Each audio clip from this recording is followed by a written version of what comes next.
You didn't ask me to save the house, Grant. You asked me to sign my life into your debt. The room went so quiet I could hear my mother's antique fountain pen roll against the bank table. And for the first time in my life, my family looked at me like I was not the daughter they could use anymore. 3 days earlier, I was still pretending Sunday dinner was just Sunday dinner. I left my office in downtown Portland a little after 6 on Friday evening, with my laptop bag cutting into my shoulder and the taste of old coffee still sitting bitter on my tongue. I worked as a financial risk auditor for a consulting firm that reviewed loan files, cash flow reports, collateral records, and the kind of fine print most people skipped because it made their eyes tired. That was the strange joke of my life. Banks paid me to notice danger. My own family called me cold for doing the same thing at home. My phone buzzed before I reached the parking garage.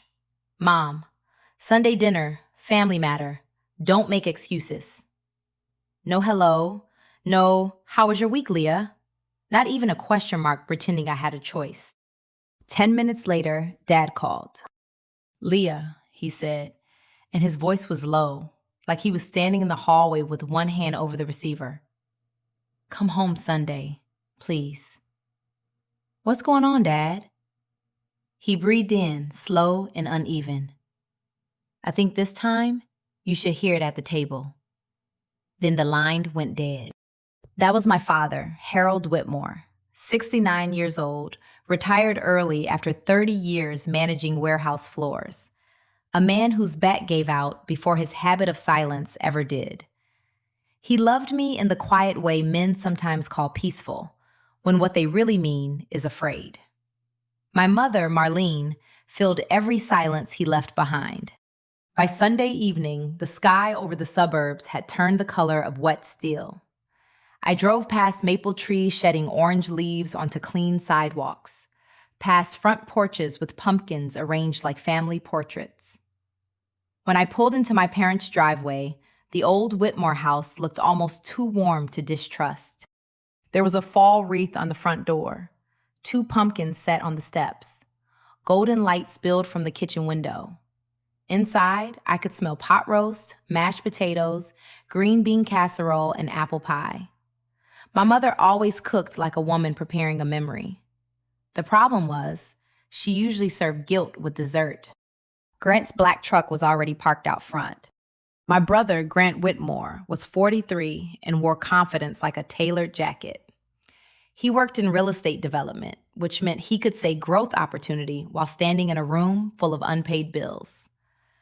To everyone at church, he was the successful son, the man with the nice truck, the pressed shirts, the wife who taught 3rd grade, and the 8-year-old boy who called me Aunt Leah with sticky fingers and a missing front tooth. His wife, Allison, met my eyes when I walked in. She gave me a small, uncertain smile. Ethan was tucked against her side with a toy dinosaur in one hand.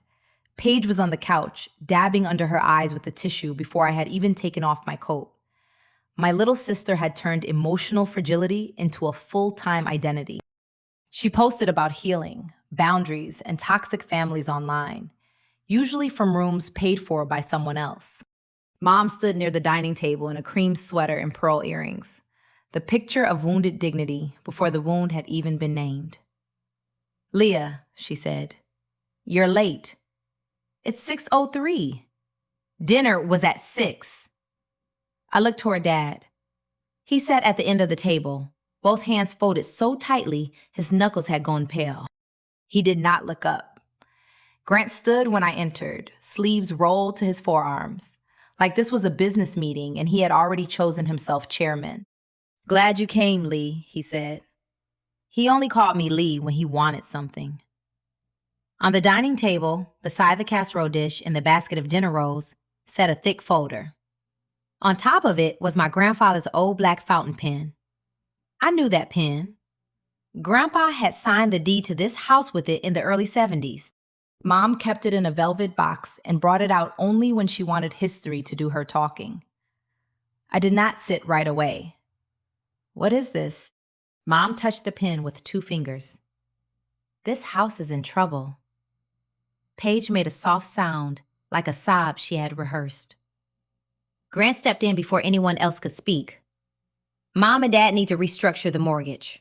A refinance combined with a home equity loan. It's the cleanest way to protect the house and stabilize everything. Well, stabilize what exactly? His smile thinned. The family. There it was, the word they always used when they meant me. Mom lifted the pen and placed it on top of the folder, pointing it toward me like a bridge I was expected to cross.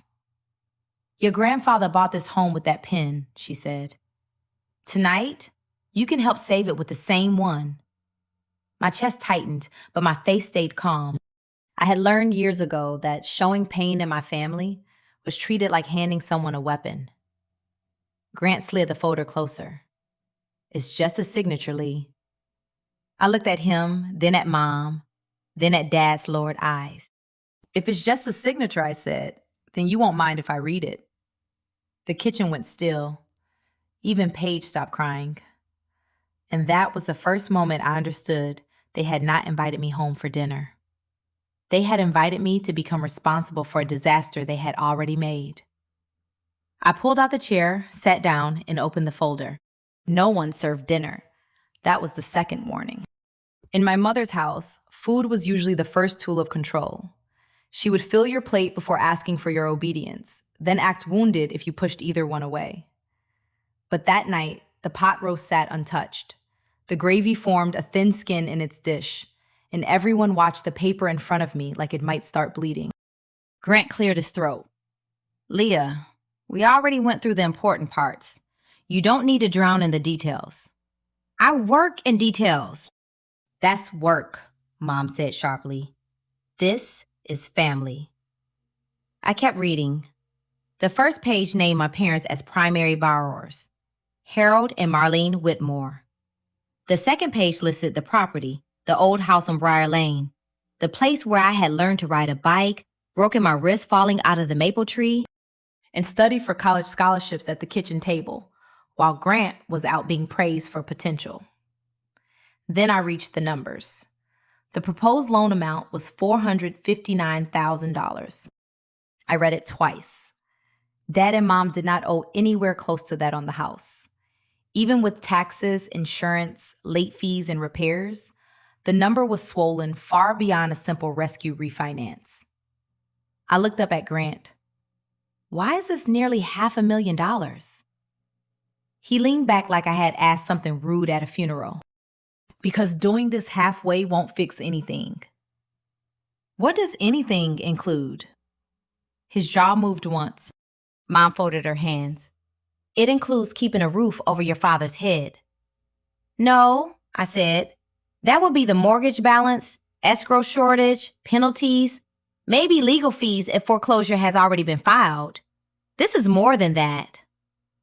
Paige whispered, Can you not do this like a courtroom? I turned to Paige. There it was, dressed in soft language. Family preservation expenses, debt consolidation, business-related temporary obligations, household stabilization. Words chosen to sound responsible while hiding who had spent what. I saw references to a Ben development account, Grant's Ben development account. My thumb stopped on the line. Grant, I said, why is your failed project inside Mom and Dad's home loan? Allison's head lifted. Grant gave a short laugh, but it had no humor in it. It's not inside anything. Some debts are connected because families are connected. That is not a banking category. Mom's face tightened. Don't talk to your brother like he's one of your clients. If he puts his debt in front of me and asks me to sign for it, he becomes a risk file. The words landed harder than I expected. Dad closed his eyes. Grant stood straighter, as if posture could replace an answer. The Ben project hit delays. Permits, contractors, investors dragging their feet. Normal business turbulence. I carried more than I should have because I was trying to protect everyone. Everyone? Yes, everyone. I looked back at the folder. A credit card balance under Mom's name. A vendor charge that looked tied to Paige's video equipment. A line item for consulting advances that did not belong anywhere near my parents' house.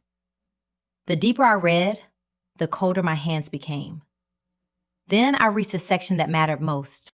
If I signed as co-borrower or guarantor, the lender could come after me if the loan defaulted. My income, my credit, my savings, my future home purchase, my ability to breathe without someone else's mistake wrapped around my throat. All of it could be dragged into this. I closed the folder, but kept my palm on top of it. Mom leaned forward, mistaking stillness for surrender. Leah, sweetheart, nobody is asking you to pay it. We just need your strength on paper. My strength. That was what they called it when they wanted to spin me without saying so. Paige wiped her face. Some of us don't have big salaries and cold hearts. Allison flinched. Ethan looked from face to face, confused by the adult cruelty hiding under polite voices. Grant pushed the fountain pen toward me with 2 fingers. It's just a signature, Lee. I looked at the black pen, then at my brother's smooth, desperate smile. A signature can outlive an apology, I said. Mom's mouth opened. I slid the folder back across the table. I'm not signing this. For one breath, nobody moved. The old clock above the kitchen doorway clicked through the silence, loud enough to make the room feel smaller. Mom stared at the folder as if I had shoved back a family Bible instead of a loan package. Grant's face changed first. The polish stayed, but the warmth disappeared. You're not signing, he repeated. No. Mom pressed a hand to her chest. After everything we've done for you? There it was, the family receipt I was never allowed to see, but always expected to pay. I looked at her across the table. What exactly did you do for me that requires me to guarantee $459,000? Paige gasped like I had slapped our mother. Leah, Allison said softly, not defending anyone yet, just trying to slow the room down. Ethan was leaning against her side, his dinosaur forgotten in his lap. Grant pointed at the folder. You're making this sound dirty. This is how families survive. People step up. People also explain what they're asking someone to sign. Mom's eyes filled fast. She was always quick with tears, not because they were fake, but because she had learned they ended conversations. You know your father's back got worse. You know expenses went up. You know we're not young anymore. I know what you told me. Dad's fingers tightened around his napkin. I turned to him. Dad, look at me. He didn't. That hurt more than Grant's anger. My father's silence had a shape by then. It looked like a man sitting at the end of a table, letting his daughter be surrounded because standing beside her would cost him peace.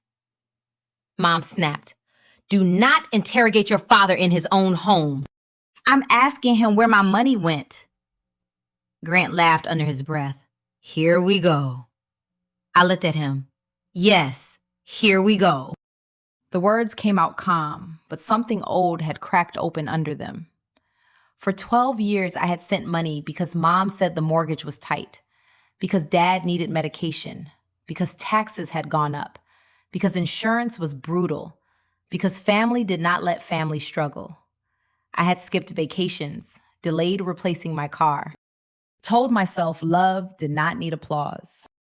And now they were sitting in front of a pot roast, asking me to risk my credit and savings as if I had been doing nothing all along. 12 years, I said. Every month. Where did it go? Paige wiped her nose with the tissue. This is disgusting. No, I said. Disgusting is asking someone to sign a debt they didn't create while pretending it's love. Mom stood so quickly her chair scraped the floor. You ungrateful girl. Girl. I was 39 years old, with a career, a mortgage pre-approval I had earned by myself, and a life that did not fit into the corner my family had reserved for me. But in that house, if I said no, I became a girl again. Grant leaned over the table. You always do this. You turn everything into numbers. You need a spreadsheet to prove you're still human. And you need my signature to prove you're still solvent. Allison looked at him then. Really looked. His face flushed. Watch yourself. Why? I asked. Because I finally watched the papers? Mom's voice dropped into that wounded church lady softness she used when she wanted witnesses. Your grandfather would be ashamed. I looked at the fountain pen between us. No, Mom. Grandpa signed a deed with that pen. You're asking me to sign a trap. Paige burst into loud tears. You don't care if they lose the house. I care enough not to let Grant hide his business failure inside it. Grant's fist hit the table. The silverware jumped.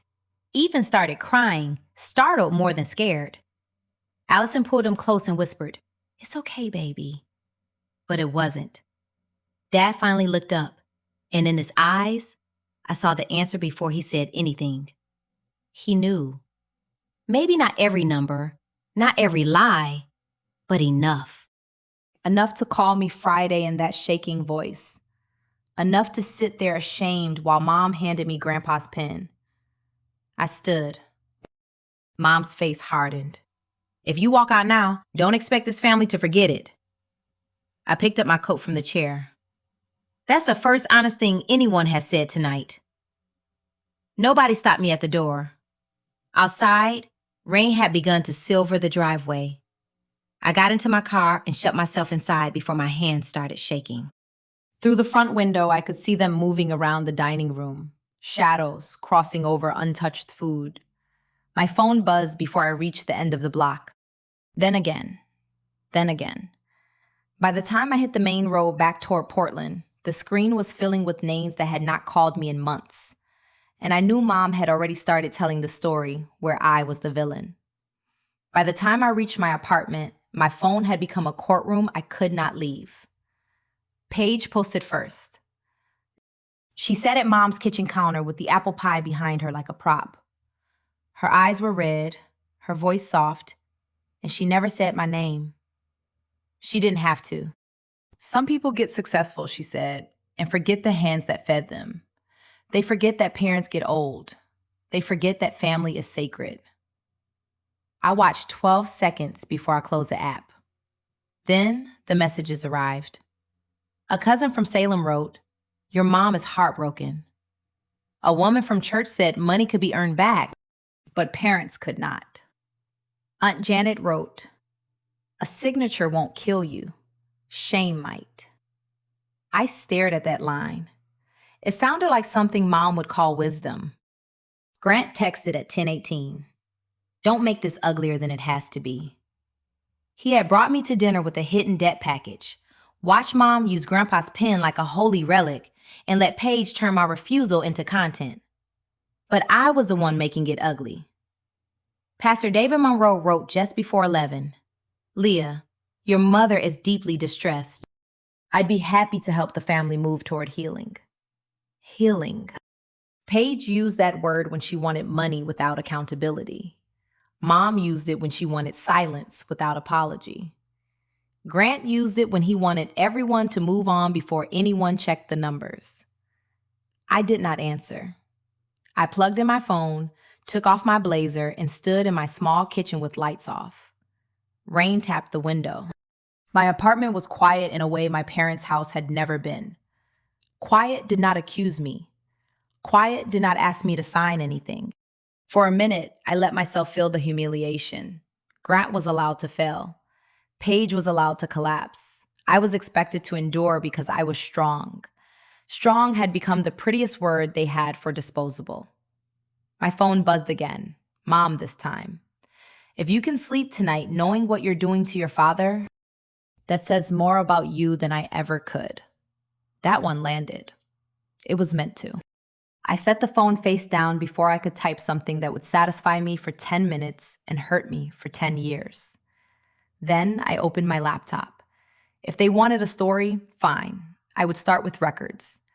I logged into my bank account and searched 12 years of transfers. The entries appeared neat and ordinary, like little lies wearing dates. Whitmore support. Mom and dad house help. Property tax. Dad medication. Insurance increase. Emergency. The first transfer was $860. I remembered sending it. I was 27, newly promoted, still wearing discount heels. Mom had called to say the mortgage was tight. Dad sounded embarrassed. I sent the money before dinner. No one thanked me twice. Once was enough to make it expected. I scrolled month by month. $1,290. Then $1,620. Then $2,150 every month. Automatic and invisible. My love had been scheduled like a utility bill. At 1:07 a.m., Paige's video had over 2,000 views. At 1:12, I began downloading statements. I did not post. I did not call. I did not defend myself to people who had already enjoyed judging me. I made a folder on my desktop and named it Briar Lane. Then I opened the first statement and started counting. By Monday morning, I had slept less than 3 hours. The rain had stopped, but Portland still looked rinsed and gray outside my window. I called my office before 7 and told my manager I needed a personal day. He did not ask questions. In my line of work, people respected the phrase personal matter because most of us spent our careers finding disasters hidden under cleaner words.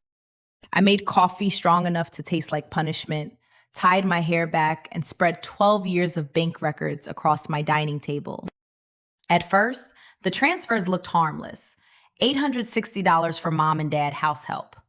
$860 again. Then another. The early payments had a softness to them. I could still remember who I was when I sent them. 27, proud of my first real salary, grateful I could finally do something useful. Mom had said the mortgage was tight that winter.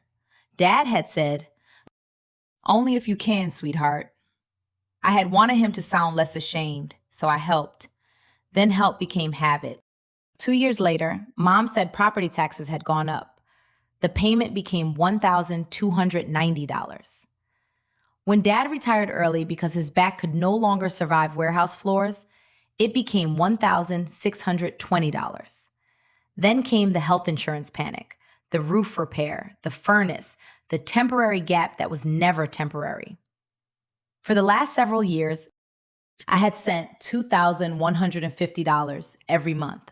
Automatic transfer, family support. That was the phrase I had chosen myself. Family support. It sounded clean, noble, adult. Looking at it now, it looked like a leash I had braided with my own hands. I opened a spreadsheet and began entering dates. Not because Grant was right about me needing numbers to be human, but because numbers did not flinch when people cried at them. By noon, the total was sitting on my screen. $309,200. I leaned back and stared at it until my eyes burned. That was not birthday money. That was not occasional help. That was a down payment on a life I had postponed. That was vacations never taken, repairs delayed, weekends spent telling myself I was lucky enough not to need anything. I did not have access to Mom and Dad's full accounts. I would not pretend I did. I was not going to become reckless just because they had been.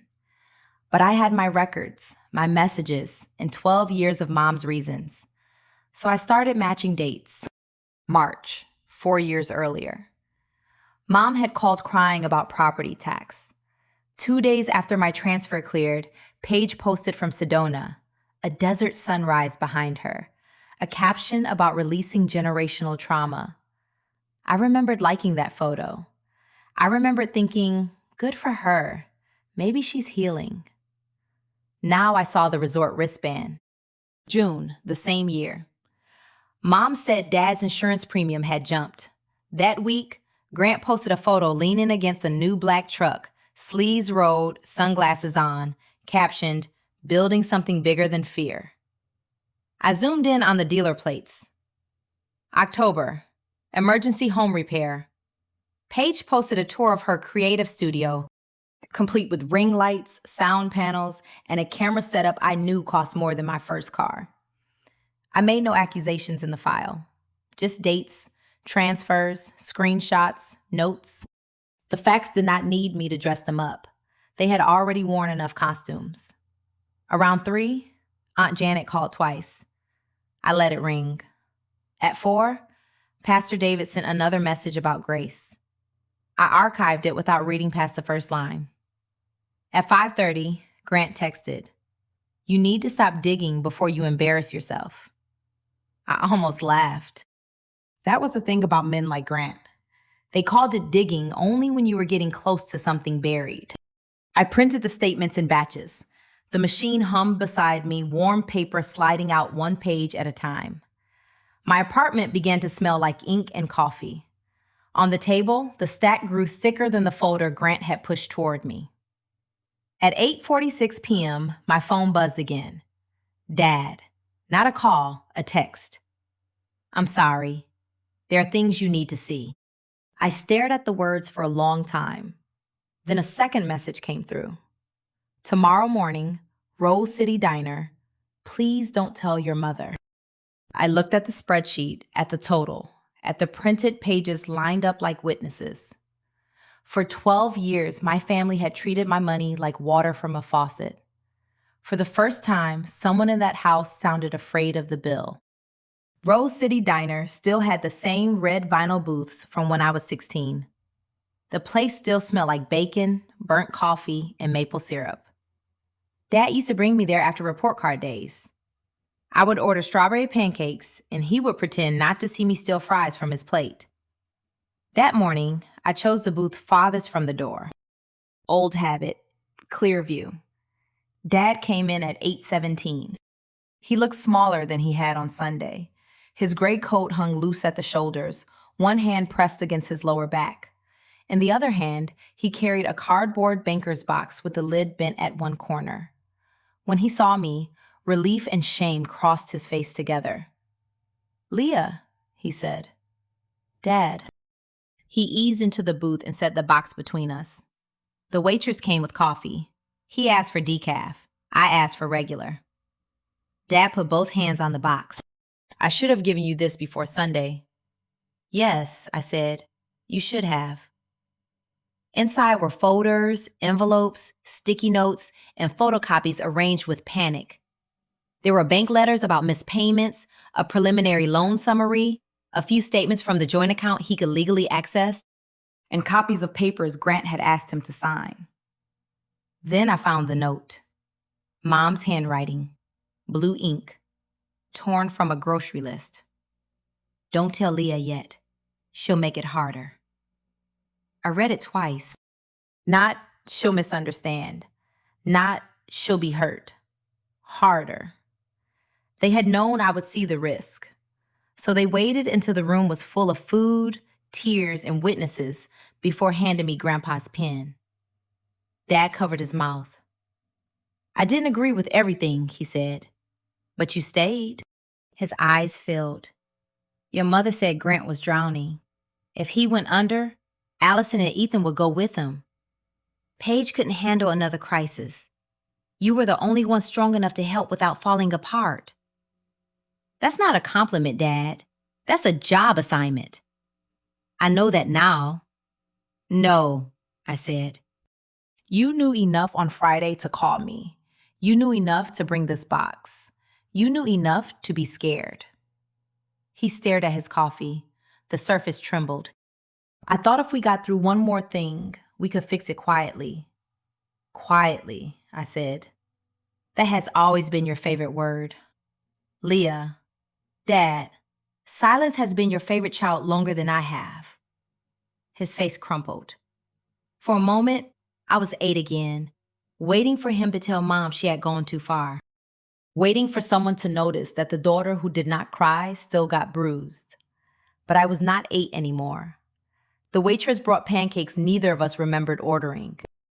Dad reached into the box and pulled out a business card. "I talked to a lawyer once," he said. "Renee Alvarez. I didn't follow through." I took the card. "Why?" "Your mother said lawyers turn families into enemies." I slid the card into my bag. "No, Dad. Lies do that first." He nodded, crying quietly. I closed the box and stood. He did not ask me to forgive him. Maybe some small part of him understood that asking would have been another bill handed across the table. At the door, I looked back. Dad sat alone in the booth, staring at the pancakes going cold between us, his hands folded like a man finally praying for the wrong thing to stop. Renee Alvarez's office was on the fourth floor of a brick building downtown, wedged between a tax firm and a therapist who specialized in grief. That felt almost too appropriate.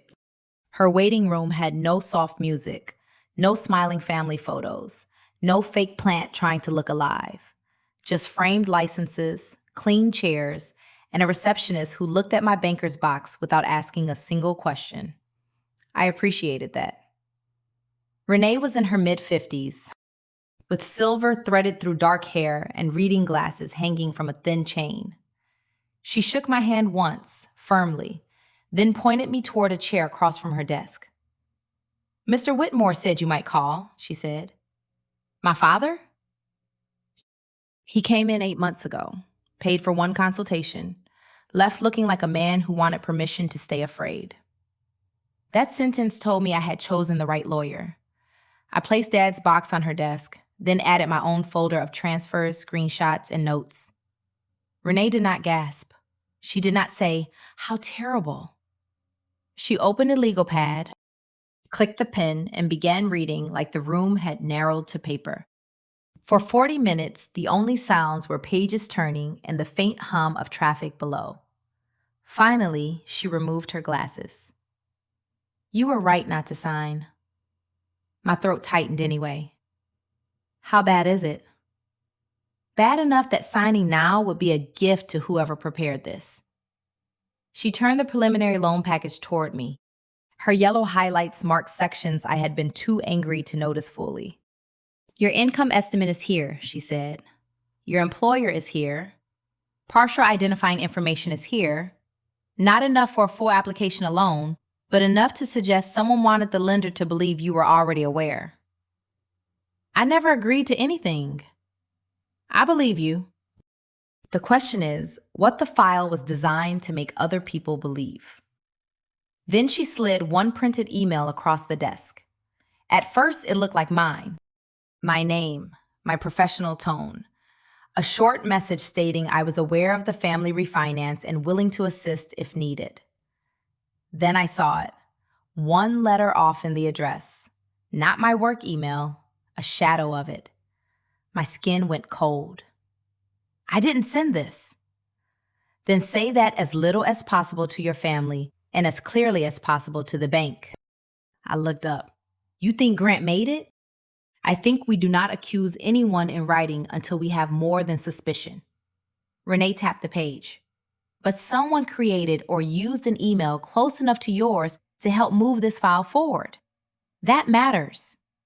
She reached for another document. "Also, your brother's bin obligations are not casually related to your parents' home. They are being blended into a family rescue narrative. That is not just emotionally manipulative. It may create serious disclosure problems." "And Dad?" Her expression sharpened, but softened at the edges. "Your father is 69, in pain, financially dependent on your mother's household decisions, and appears to have signed things he did not understand under pressure from a son and spouse. That may raise elder financial exploitation concerns." I swallowed. "May," she repeated. "Not does." We let process do its job. You do not go online. You do not threaten. You do not call your brother and give him a chance to clean up his story. What do I do? You communicate in writing, short, controlled. No insults, no family speeches.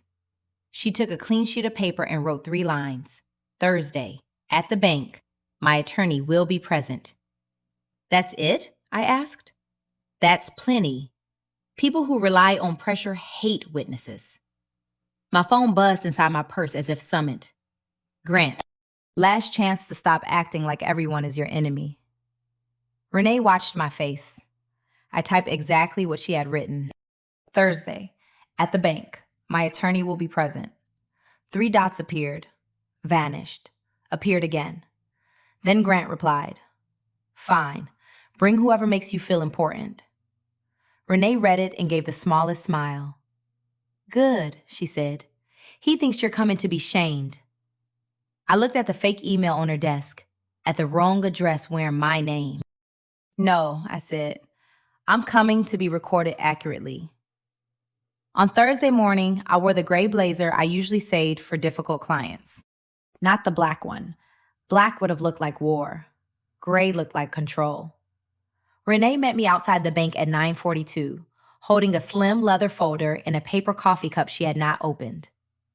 She looked at the banker's box in my arms, then at my face. Remember, she said, you are not here to win an argument. You're here to make the record accurate. I nodded. Inside the lobby, my family had already gathered like they were waiting for a verdict. Mom stood beside the entrance to the conference room in a navy dress, pearls at her throat.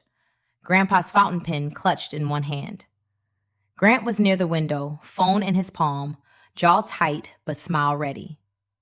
Paige sat with her knees together, eyes wet, dressed in soft beige like a woman auditioning for sympathy. Dad stood apart from them. That was new. Allison was there too, one hand on Ethan's shoulder. She looked tired, not angry. Ethan held a small blue backpack against his chest and whispered, "Hi, Aunt Leah." "Hi, buddy," I said.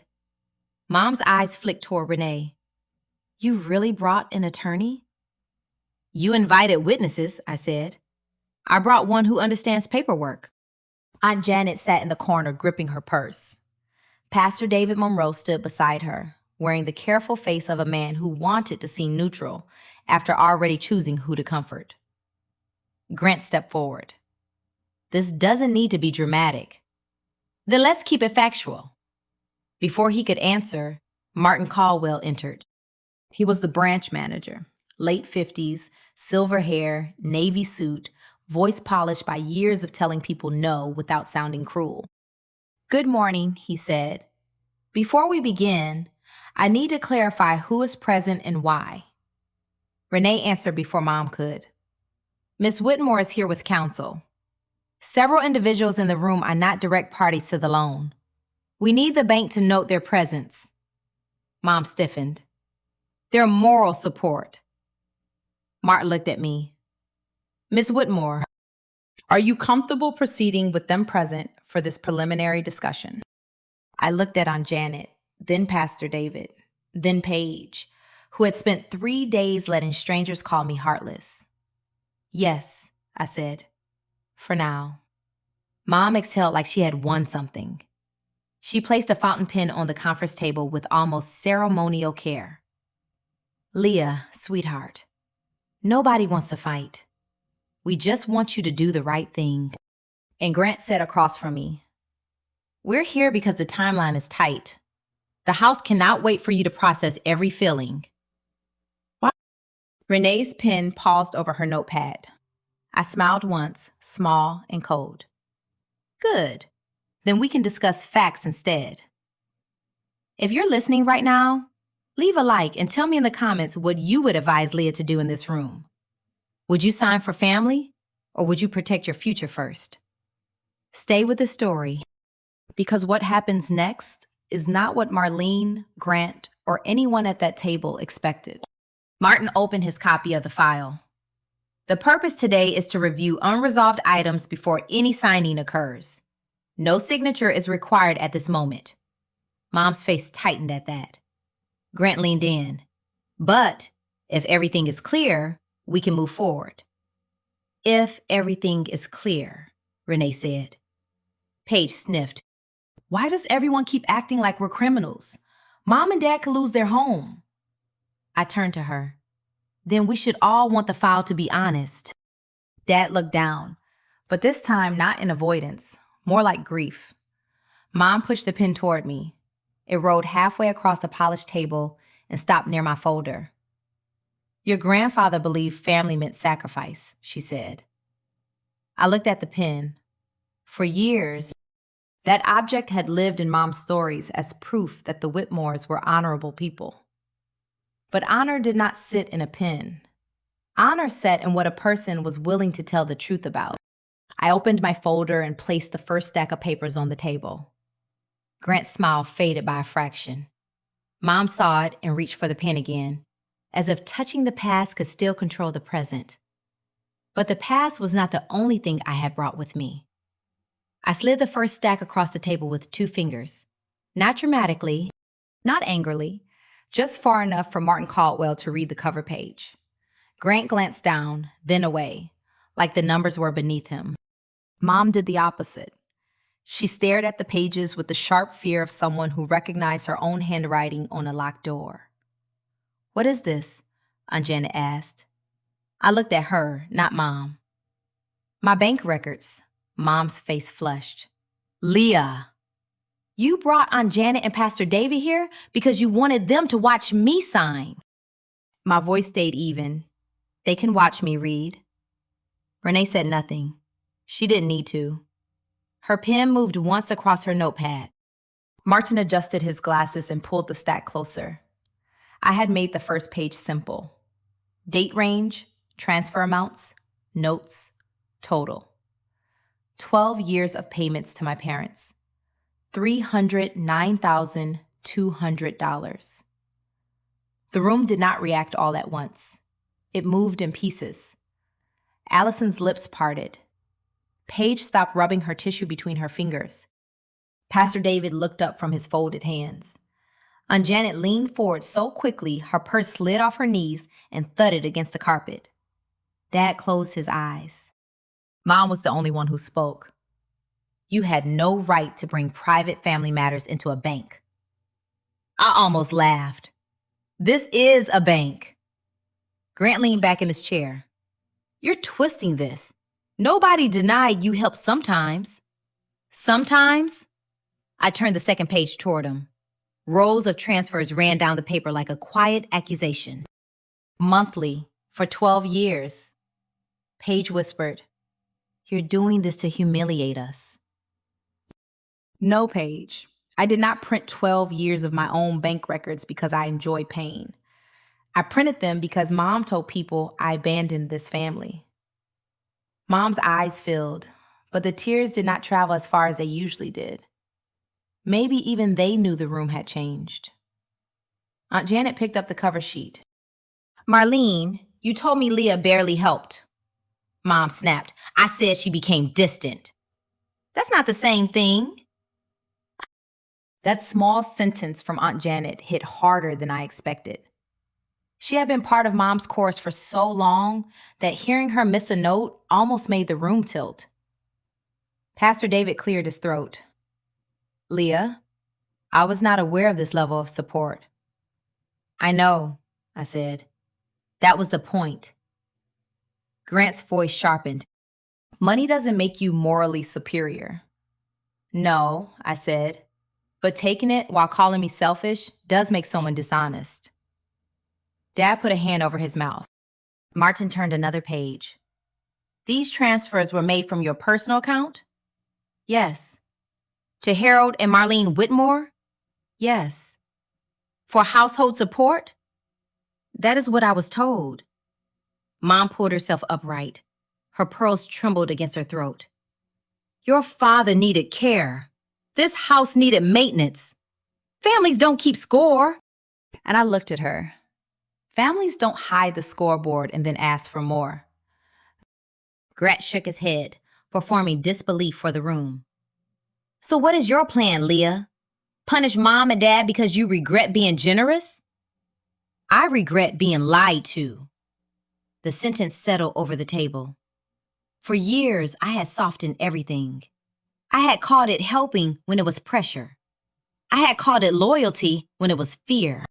I had called it family support because the alternative was too ugly to say out loud. But the ugly thing was already sitting with us. Mom had accepted my money every month and still let people believe I was the daughter who forgot where she came from. I turned to Martin. I am not accusing the bank of wrongdoing. I am asking that this record reflect I have already provided substantial financial assistance to my parents, and that I am not agreeing to become responsible for any new debt without a full review. Renee nodded once. Martin wrote something down. Grant's smile was gone now. Mom reached for the fountain pen, then stopped before touching it. Her hand hovered above the table, old power looking for a place to land. I picked up the next folder. This, I said, is where the money was supposed to go. No one interrupted me, not even Mom. I opened the second folder and placed 3 pages in front of Martin Caldwell. Across the top, Renee had made me write one careful phrase: items requiring explanation. Grant gave a short laugh. You made a scrapbook. No, I said. I made a timeline. I pointed to the first entry. March 14th, 4 years ago. Mom said property taxes had to be covered immediately. I sent $1,290 that afternoon. Mom's jaw tightened. The taxes were real. I didn't say they weren't. Grant was waiting for one exaggeration so he could throw away the stack. I slid over a screenshot. Page in Sedona, captioned, "Releasing generational wounds under desert light." Page went pale. That was a healing retreat. It was expensive, and Mom told me she needed emergency house money that week. Aunt Janet looked from Page to Mom. I moved to the next entry. June 3rd. Dad's insurance premium jumped. I sent $1,620. 4 days later, Grant posted the new truck. Grant leaned forward. My vehicle is irrelevant. Not if emergency money was moving while you were financing appearances. His voice dropped. Careful. Renee looked at him. Mr. Whitmore, do not threaten my client in a bank conference room. Grant sat back, the red in his neck still showing. I turned the page. October 21st. Mom said there was an urgent home repair. I sent $2,150. That week, Paige announced her studio. Camera, lights, sound panels, branded backdrop. Paige shoved her chair back. I was trying to build something. Not all of us get paid to judge people. Healing doesn't require my bank account. Mom slapped her palm lightly on the table, just loud enough to demand old order. Enough. You are shaming your sister. No, Mom. I'm asking why finding herself kept landing in my checking account. Pastor David lowered his eyes. Allison had been silent. Now she reached for the page Martin had set down. Her finger stopped on a line referencing Ben legal consultation and contractor advances. Grant, she said slowly, why is Ben in your parents' house file? Grant did not answer her. He looked at me instead. That told Allison enough. She pulled her hand back like the paper had burned her. I kept my voice level. Some items may have explanations, some may not, but the pattern matters. Money requested for the house appears near expenses tied to Grant's project, Paige's online business, or unsecured debt. Martin looked up. Ms. Whitmore, are you alleging misappropriation? No. I am saying I was given one reason for providing support while other financial pressures were hidden from me. I was not informed before being asked to guarantee new debt. Renee gave one small nod. Grant laughed again, but it sounded thinner now.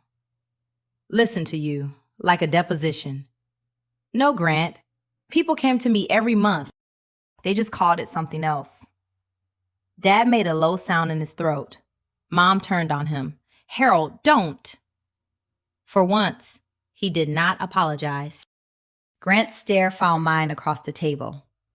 No soft Lee now. Just a man watching the wall around him crack. I closed the second folder and rested my hand on the third. The room was wounded by numbers, but money alone could not explain the lie wearing my name. I opened the third folder. Grant's eyes moved to it before anyone else's did. Not curiosity, recognition. Renee placed her hand lightly on the edge of the table. Mr. Caldwell, this section concerns possible inaccuracies in the preliminary loan package. Martin's posture changed. Until then, he had looked like a banker managing a tense family dispute. Now, he looked like a banker hearing the word liability without anyone saying it. I slid the first page forward. It was the email. At a glance, it looked ordinary, brief, professional, calm in the way I wrote to clients when I wanted every sentence to survive being forwarded. I'm aware of the family refinance and willing to assist if needed. My name sat below it. My almost email sat above it. One letter wrong. One tiny letter wearing my life like a stolen coat. Martin read it, then looked at me. "Did you send this, Miss Whitmore?" "No." Mom inhaled sharply. "Leah, be careful." I turned to her. "I am." Grant reached for the page. Renee moved it out of his reach without looking at him. "This address is not my work email," I said. "It is close enough to look familiar, but it is not mine. I did not create it, authorize it, or send that message." Martin took the page and compared it with the contact information in this file. His face settled into something blank and official. Renee opened another document. "The package also includes my client's employer, estimated salary range, and partial personal identifiers. Ms. Whitmore had not consented to be part of this loan application." Grant lifted both hands. "This is ridiculous. Families share information. She's acting like we stole state secrets." Allison stared at him. "Where would they get her salary?" He looked away for half a second. That half second was enough. Mom spoke quickly. "Leah helped us with taxes years ago. There were papers. Nobody meant anything sinister." "Then why was I not asked?" I said. Paige folded her arms. "Because you would have made everything impossible." I looked at her. "Thank you for finally saying it plainly." Martin continued reading. Page by page, the room lost color. There were business obligations from Ben described as temporary family stabilization costs. There were credit card balances softened into household preservation. There were assumptions about my income used to make the entire package look stronger, steadier, safer. Safer for them, not for me. Renee's voice stayed measured. My client was asked to sign as a co-borrower or guarantor after information suggesting her cooperation had already entered the file. That creates a serious problem. Grant leaned toward Martin. "We were trying to keep my parents from losing their home. That's all this is." Martin did not answer him immediately. He turned another page, then another. The conference room felt too bright. Outside the glass wall, normal customers waited in line with deposit slips and coffee cups, living in a world where a signature was still just a signature. Finally, Martin closed the folder.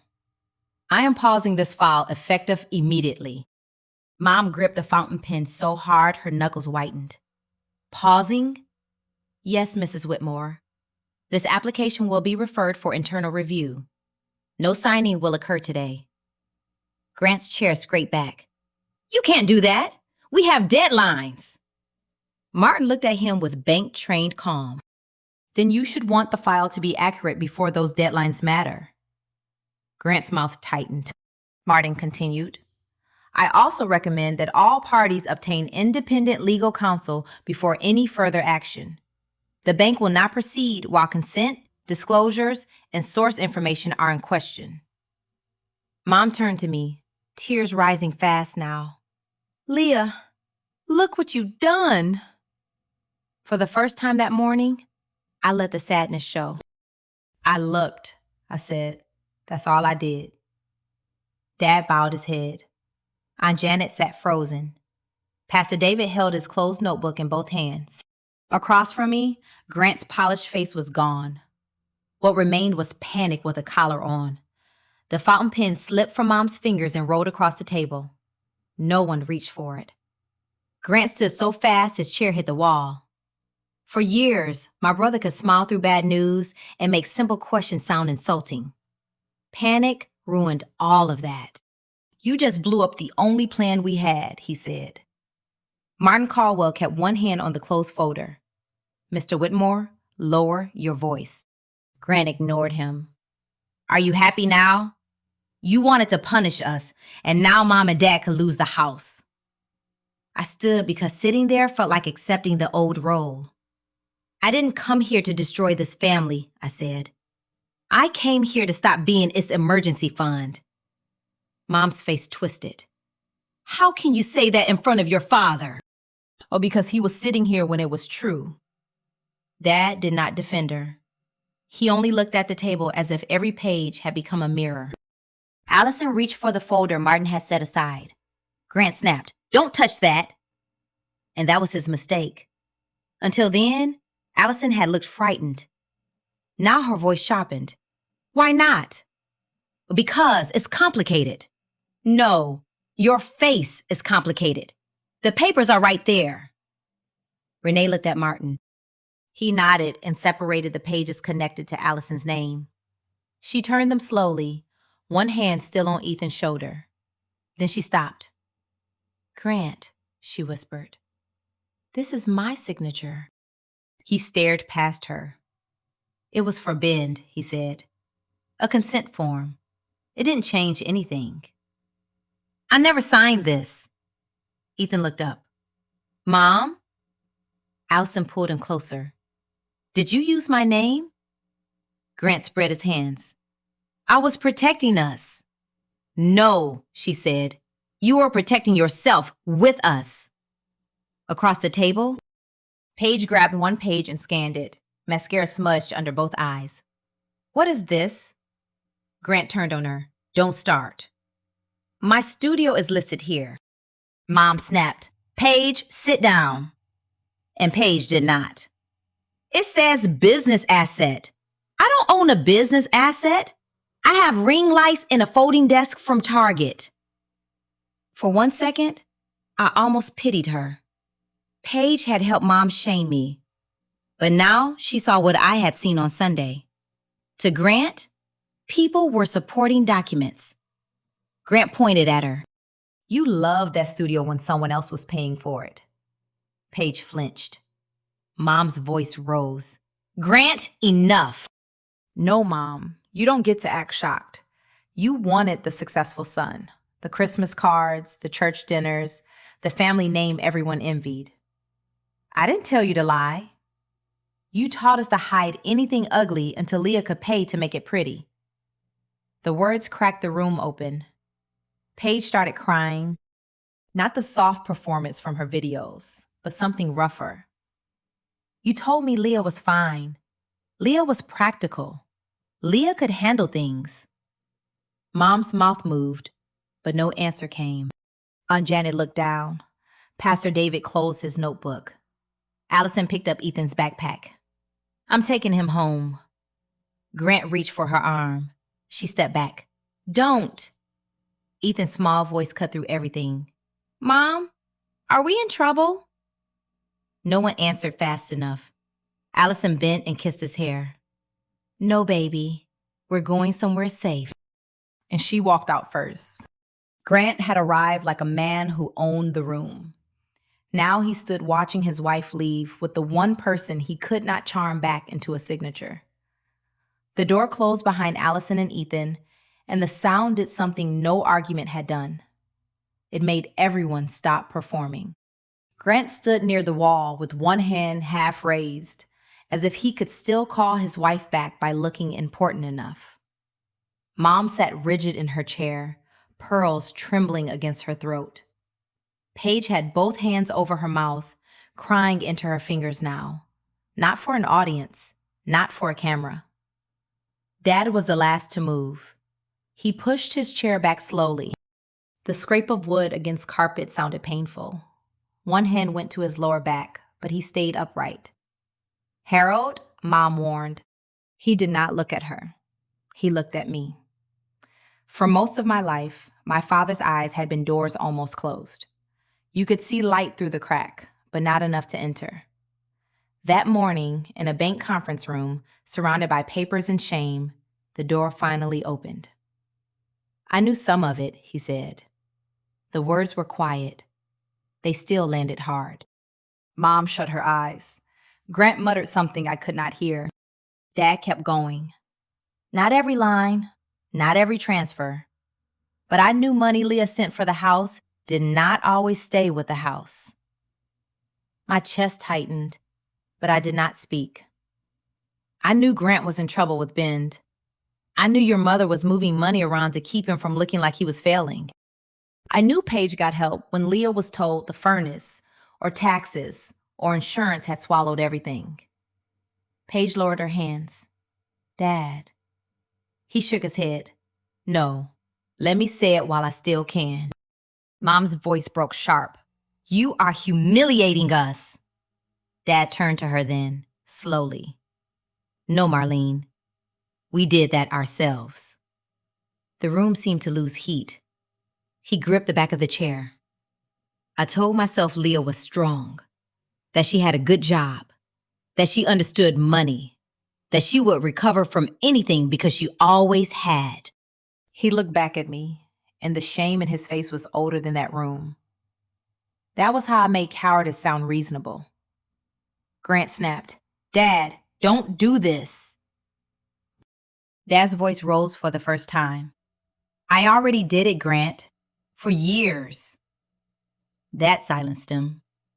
Dad swallowed, then spoke to Martin Caldwell, to Renee, to Aunt Janet, to Pastor David, to anyone who had come there thinking my refusal was the problem.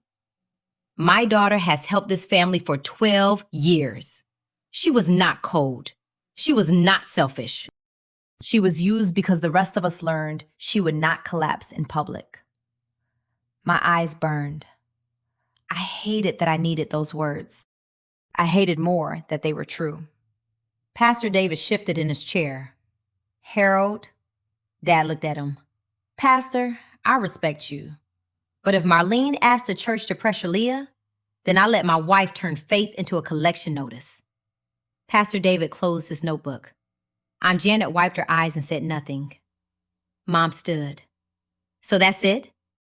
You choose her over your family? Dad's face changed. Not angry. Finished. Leah is my family. Mom flinched. He touched the edge of the table near Grandpa's fountain pen, but did not pick it up. Silence is not peace, he said. It's fear wearing Sunday clothes. The line moved through the room like a prayer nobody wanted to answer. Mom whispered, You betrayed me. Dad's eyes filled, but his voice stayed steady. No, I betrayed Leah first. Today I stop. I did not run to him. I did not forgive him because one honest morning cannot pay for years of absence. But something inside me loosened. Not enough to heal, just enough to breathe. Dad sat down again, smaller now, but cleaner somehow. Mom stared at the pen on the table as if it had failed her. And for the first time in that room, nobody asked me to hold the family together. The bank did not explode. That was the strange part. After everything that happened in that conference room, people still stood in line outside with deposit slips. A teller still wished someone a nice day. The coffee machine near the lobby still made that tired, grinding sound. Disaster, I learned, does not always arrive with sirens. Sometimes it wears a navy suit and says, This file is paused pending internal review. Martin Caldwell walked us through the next steps in a voice so controlled it made Grant look even more unstable. The bank would review the application history, source documents, submitted contact information, and any consent records tied to my name and Allison's. Nothing would move forward until the questions were answered. Grant kept saying there were deadlines. Martin kept saying accuracy came first. Mom tried to speak to him privately near the door. Renee stepped beside me and said, All communication involving my client goes through written channels from this point forward. Mom looked at me as if I had hired a wall. Maybe I had. Outside the bank, Grant stood under the gray Portland sky, phone already pressed to his ear. His polished voice was back for the first 30 seconds. Then it cracked. No, the file isn't dead, he said. It's just delayed. He turned away from us, but not far enough. Tell them I'm handling it. No one believed him anymore. Not even him. By Friday morning, the bin investors were calling. One of them had apparently expected the refinance to clear enough pressure for Grant to cover a contractor dispute. Another wanted updated disclosures. A third left a message so loud I could hear it from Dad's kitchen when I stopped by to collect the last of my papers. Grant's consulting contract was suspended that afternoon. Not terminated at first, suspended. That very corporate word people use when they are backing away without getting their shoes dirty. By Monday, it became termination. Allison took Ethan to her mother's house in Beaverton. She did not make a scene. She did not post anything. She texted me only once. I don't know what you knew before today, but thank you for not signing. I need to protect my son now. I read it 3 times before answering. Protecting him is enough. Grant sold the black truck 2 weeks later. He did it through a dealership, not one of those dramatic driveway deals people talk about. Still, half the neighborhood saw it get driven away. For a man who had parked that truck like a billboard for success, watching it disappear was its own kind of public statement. At church, Pastor David announced that the community would not participate in any financial appeal for the Whitmore family, while private financial matters remained unresolved. He did not name me. He did not name Grant. He did not have to. Mom stopped attending for 3 Sundays. Paige tried to control the story the only way she knew how. She posted a video wearing a cream sweater, hair loose, voice shaking. She said certain people used legal intimidation to shame women who were already healing from family trauma. She said some sisters weaponized money to feel superior. She still did not say my name. Renee's letter went out the next morning. It was not emotional. That made it sharper. It identified false implications, demanded removal of defamatory content, and warned against further public statements suggesting I had abandoned, abused, or financially harmed my parents. The video was gone by lunch. That same week, a small wellness brand withdrew from a sponsorship Paige had been bragging about since spring. She posted a black square with the caption, "Taking time to protect my peace." For once, no one in the family offered to pay her rent. Mom had lost more than money. She had lost the script. For years, she could walk into a room and decide who was fragile, who was selfish, who needed grace, who owed sacrifice. After the bank, people asked different questions. Aunt Janet stopped forwarding Mom's complaints. Pastor David no longer sent me messages about healing. Even neighbors spoke to her carefully, as if grief had become paperwork they did not want to touch. Dad moved the house bills into a separate account, monitored, with help from a financial counselor Renee recommended. He canceled 3 credit cards. He cut the automatic transfers to Paige. He refused Grant's calls after 9 at night. That last one sounded small. In my family, it was a revolution. Mom fought him for days. She said he was tearing the family apart. Dad answered once, quietly, "No, Marlene. I'm just not letting Leah stitch it back together with her paycheck." When he told me that, I did not smile. But I slept that night without checking my bank app before bed, and that felt dangerously close to peace. Mom came to my apartment 8 days after the bank meeting. I saw her first through the doorbell camera. She stood under the porch light in a camel coat, holding a white bakery box tied with brown string. Rain clung to her hair. Not enough to make her look ruined, just enough to make her look smaller. For almost a full minute, I did not move. Then she pressed the bell. "Leah," she said toward the camera. "It's Mom. I just want to talk." The old me would have opened the door before the second sentence. The old me would have worried about her standing in the cold, worried what the neighbors might think, worried whether saying no made me cruel. The woman I had become stood barefoot in her hallway and let silence answer first. Then I opened the door. I did not step aside. Mom noticed. Her eyes flicked past my shoulder into the apartment she had rarely visited unless she needed to remind me I lived too far from family. I brought pie, she said. Apple, of course. In my mother's world, apple pie was not dessert. It was evidence. See, I am a good mother. See, this is a good home. See, no one who bakes like this could have done what you say. Did Dad ask you to come? No. Grant? Her mouth tightened. Your brother has enough on his plate. Most of it he served himself. She looked wounded, but not surprised. That was new too. For a moment, the hallway held both of us in its narrow light. Downstairs, someone's television laughed through a wall. A car passed on the wet street. Normal life moved around us, completely uninterested in whether Marlene Whitmore finally learned how to apologize. She lifted the box a little. Can I come in? No. The word was not loud. It did not need to be. Mom swallowed. Leah, please. I'm your mother. I know. That's why you're still standing here instead of hearing from my attorney. That landed. Her eyes filled quickly, but she blinked the tears back. Maybe she had learned tears did not open this door anymore. I was scared, she said. I waited. I was scared your father would lose the house. Scared Grant would lose everything. Scared Allison would take Ethan away if she knew how bad things were. Scared Paige would spiral. Scared people would look at this family and see failure.